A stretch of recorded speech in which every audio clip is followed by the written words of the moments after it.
Hi everyone, Anthony Morganti here. Last week I did a video where I talked about what was new in the latest version of Lightroom Classic, that's version 13.3. And actually in that video I only talked about one thing, that is the new remove tool, Generative AI Remove. So that video really just was all about Generative AI Remove. In that video I did mention though that I do another video and I talk about some of the other minor things that have been added to this release of Lightroom Classic. That's what we're going to be doing now. Now, the main thing after Generative Remove AI has to do with lens blur. If you look at lens blur, you'll notice that the early access badge that used to be on it is no longer on it. So it's officially released. And with this release of Lightroom Classic, lens blur has been improved. Adobe claims they've improved the blur algorithms and they've made it faster.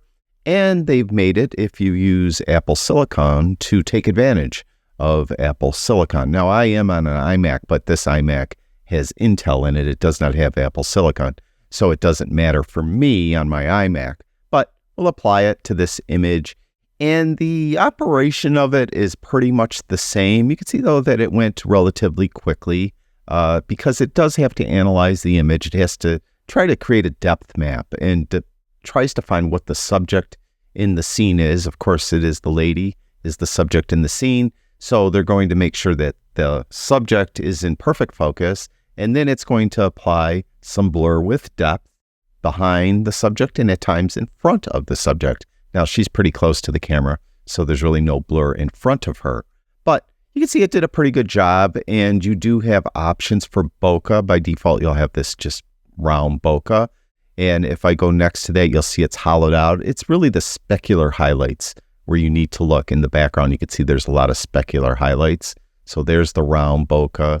There's this kind of circular bokeh. There's like a more hexagonal bokeh. There's a donut bokeh. You can see how it's really hollowed out in the middle. And here's more of a football-shaped bokeh in American football, in case you're wondering. But generally speaking, if you have a lens that gives you this type of like football-shaped bokeh or this kind of donut bokeh, that's usually not desired. Usually you get that donut bokeh if you're using a mirrored lens, one of those really kind of cheaper lenses that like are 1,000 millimeters, but they cost like, $100. Stuff like that, they'll have, they'll often produce this type of bokeh, and it's really usually not desired. You prefer to have a perfectly round bokeh, sometimes a little softer in the middle, but sometimes solid in the middle. But it's really up to you and what you're trying to achieve creatively. And of course, the boost slider will enhance the bokeh. So you could see as I come in how it takes away or adds to the bokeh. The blur amount is actually, as it implies, the amount of blur. And that affects, of course, the bokeh as well. So you could change that. Below that, we have the focus range, and this hasn't changed. This has been the same. You have this kind of odd slider, whereas the foreground is at the far left and the background is at the far right. And if you just move this entire thing, you're moving the plane of focus, as you could see. You could also narrow or expand the width of the plane of focus with the handles on either side. So if I move this way, you could see it maybe at the bottom. I'm starting to introduce blur down here at the bottom. As I move it that way, you can see when I move it so far, I'm starting to blur the subject as well. And then with the background, I can move it this way to take some of the blur away from the background and bring the blur back into the background. So you could do that. Now, by default, when you do apply the tool, it will look for the subject automatically. So if you click right here, it's just going to automatically find what it thinks the subject is and then apply the correct amount of blur. And there are situations, though, let's go to this image here, where maybe it might not find the subject or it will include too much of the subject. If that's the case, let's apply it here. And you'll see that, the family out for a walk and mom and dad are walking, pushing the stroller, and their other older child is in front.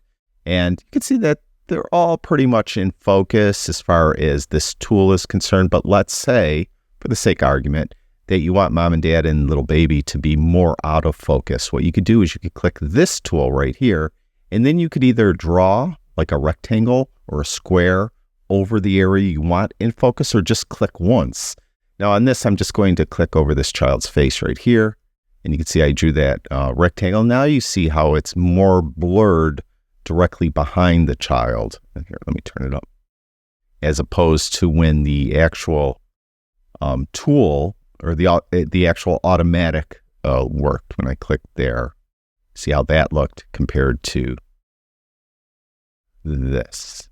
So that's another way you could control the blur, like where it ends up on the image, the depth of the blur and where it begins and starts to go back and blur. Now, the other option you have is down here you have a refinement brush where you could add focus. So you could click this focus button. You have some settings for the brush, the amount. It's like kind of like density. So you have it at 100. You're going to, wherever you brush, you're going to make it perfectly in focus. You can see like that. I'll undo it by hitting Command Z on my Mac. By the way, on my website, anthonymorganti.com, I have a full list of all the keyboard shortcuts for Lightroom Classic. It's a free PDF that you could download and print at home. I'll have a link to it in the description below this video. I also have an entire course on Lightroom Classic, and I'll have a list to that, or a link to that, and a discount code for it in the description below this video. So with this refinement brush, you could add focus or you could add blur. It's up to you. So if you add blur, again, you have settings for the brush and you have the size of the brush. You could affect here. You also could use the bracket keys for the brush. The right bracket key will make the brush larger, left bracket key smaller. You have the feathering of the brush, and then you have the flow of the brush. So if you want to just add the blur or remove the blur slightly, you might want to pull the flow down. If you don't want to add a lot of blur, you could pull the amount down, but then you could come in and add blur where you want it. See, like that. So I could blur the whole thing if I wanted to.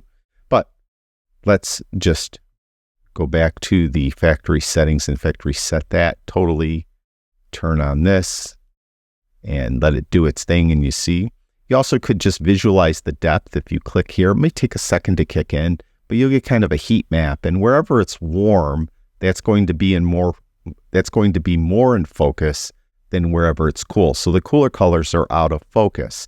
So if I did want to just have the child in the front in focus and the blur be more applied stronger as it goes back, I could do that and then kind of look at the visualized depth map and see what it does there and apply more like that. Take that off. So there, really not a lot really has changed with the controls. A lot of the improvements with the lens blur tool is under the hood. Supposedly they've improved the algorithms. They made the bokeh look better. They made the blur look better and more realistic. And they've made it work faster. Particularly if you're using Apple Silicon, it will work faster. I guess in the past, I've never tried it on my MacBook. I do have a MacBook with Apple Silicon, but I don't recall trying it on that. But apparently with Apple Silicon, it was pretty slow. And hopefully they've made it better. The other thing they've done is now you could use lens blur when you're copying like edits from one image to another. So let's say I have this image fully edited and I click on the next image in my film strip. If I click previous, anything I did with lens blur will get applied to here as well. Just let it do it. And you can see it got applied. In the past, that wasn't available. Also, let's say you're on an image, you fully edited one image, and you want to copy your edits to a bunch of different images. So you would click on the first one, then hold in the Command or Control key and click on subsequent images that you want the edits to be copied to. You would click on Sync. Now you'll notice in the Sync Synchronize Settings dialog, there is lens blur there. So that has been added as well. And it's in presets as well. So if you create a preset, you have the option to include lens blur in the preset. So I could go up here, create a preset, and in this dialog, you can see lens blur is there. So I could add it to a preset if I need to as well. Now, for the sake of argument, to show you the next new feature, which is the last new feature I'm going to show you. Like I said, I said in that previous video, there wasn't a lot added to this release of Lightroom Classic, but that new Generative AI Remove tool was pretty important. At least in my opinion, it was. So that was a big deal. Everything else is kind of minor. So to demonstrate this next one, I'm just going to quickly export this image, just so I have it exported. Let's say I'm exporting it for Instagram. I have a export preset over here. So I'm just going to export it, let it do its thing. Now, if you go to grid view in the library module, you could hit the keyboard shortcut G to get in grid view. At the top, you'll have a library filter. This is a search capabilities that are built into Lightroom Classic. If you don't see this library filter bar up here, hit the / key while you're in the library grid view, and it will make it come and go.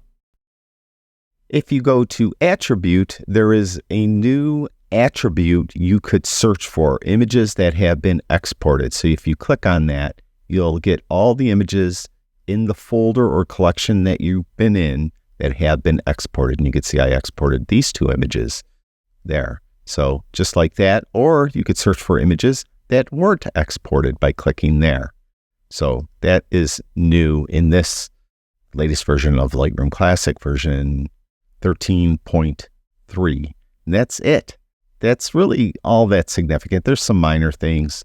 And I mentioned before in the previous video, there is a lot of new camera support, lens support, and tethering support. And I included all that in that previous video. And I'll have a link to that previous video in the description below this video in case you're interested in seeing it. Thank you, everyone who watches my videos. I really do appreciate it. Talk to you guys soon.